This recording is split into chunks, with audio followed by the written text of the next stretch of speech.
మహాశివరాత్రి అత్యంత విశేషమైన పండుగ.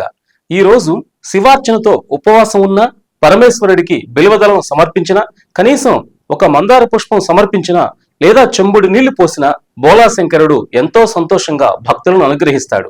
జన్మకో శివరాత్రి అనే సామెత మనందరికీ తెలిసిందే.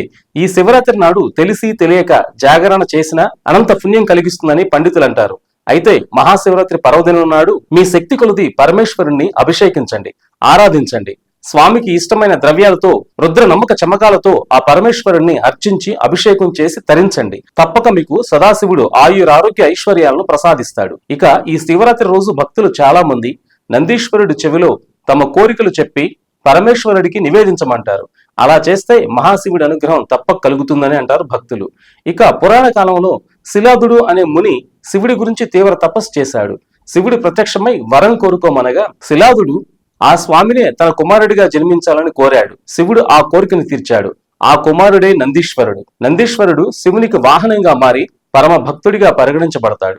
శివుని గుడిలో నంది విగ్రహం శివునికి ఎదురుగా ఉంటుంది. ఆయనకు అత్యంత ప్రీతికరమైన సేవకుడిగా నంది గుర్తింపు పొందాడు. నందీశ్వరుడు శివునితో సమానమైన పూజలు అందుకుంటూ ఉంటాడు.